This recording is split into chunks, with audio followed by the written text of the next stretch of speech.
حج کا زمانہ تھا۔ امام حسن علیہ السلام اور امام حسین علیہ السلام اور عبداللہ بن جعفر ایک قافلے کے ہمراہ حج کے اعمال کو انجام دینے کے لیے مدینے سے روانہ ہوئے، لیکن راستے میں قافلے سے پیچھے رہ گئے۔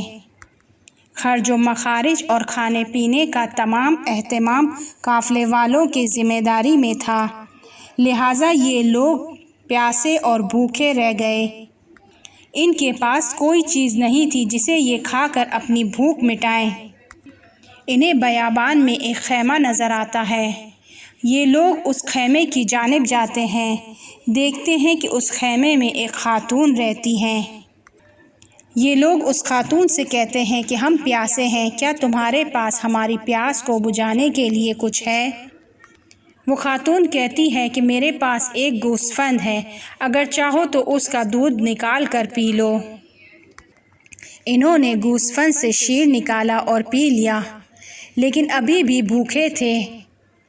وہ خاتون متوجہ ہوتی ہیں کہ یہ لوگ بھوکے ہیں، لہٰذا وہ گوسفند کو ذبح کر کے ان کا گوشت پکا کے ان لوگوں کو کھلا دیتی ہے۔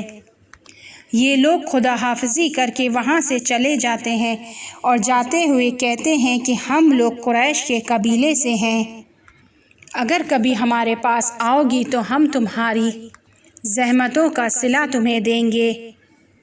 انہوں نے یہ کہا اور چلے گئے۔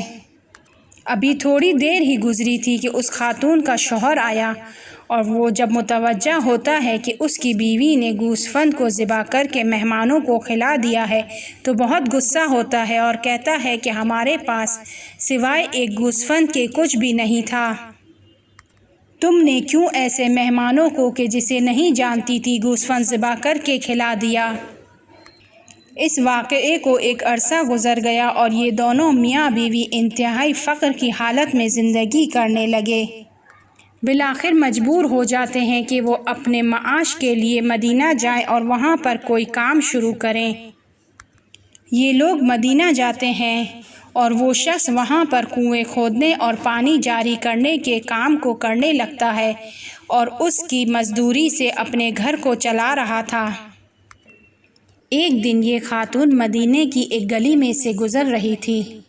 امام حسن علیہ السلام اپنے گھر کے باہر بیٹھے ہوئے تھے۔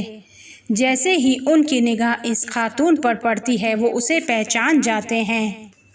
اپنے غلام کو بھیجتے ہیں کہ جاؤ اس خاتون کو بلا لاؤ۔ غلام جا کر اس خاتون کو لے آتا ہے۔ امام فرماتے ہیں کیا تم مجھے جانتی ہو؟ وہ خاتون کہتی ہے کہ نہیں، میں تمہیں نہیں جانتی۔ امام نے کہا کہ ہم وہی مہمان ہیں کہ جو اس دن بیابان میں تمہارے خیمے میں آئے تھے اور تم نے گوسفند ذبح کر کے ہمیں کھلایا تھا۔ ہم تمہاری مہربانی اور محبت کو نہیں بھولے ہیں۔ وہ خاتون کہتی ہے کہ میں آپ کو نہیں جانتی۔ امام فرماتے ہیں کوئی بات نہیں، اگر تم ہم کو نہیں جانتی ہو، لیکن ہم تمہیں جانتے ہیں۔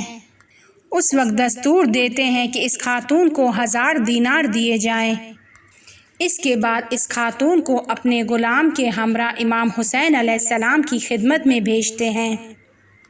امام حسین علیہ السلام جب اس خاتون کو دیکھتے ہیں تو بہت خوشحال ہوتے ہیں، کیونکہ اس خاتون کی سخاوت اور مروت کو نہیں بھولے تھے۔ امام حسین علیہ السلام اس خاتون سے پوچھتے ہیں کہ تمہیں میرے بھائی حسین نے کتنے دینار دیے ہیں؟ وہ خاتون کہتی ہے کہ 1000 دینار۔ امام حسین علیہ السلام نے بھی دستور دیا کہ اس خاتون کو 1000 دینار دیے جائیں۔ اس کے بعد اسے اپنے غلام کے ساتھ عبداللہ بن جعفر کے گھر پر بھیجتے ہیں۔ عبداللہ بن جعفر بھی اس خاتون کی سخاوت اور اچھے اخلاق کو نہیں بھولا تھا۔ عبداللہ بن جعفر اس خاتون سے پوچھتے ہیں کہ امام حسن اور امام حسین علیہم السلام نے تمہیں کتنے دینار دیے ہیں؟ وہ خاتون کہتی ہے کہ دونوں نے ملا کر 2000 دینار دیے ہیں۔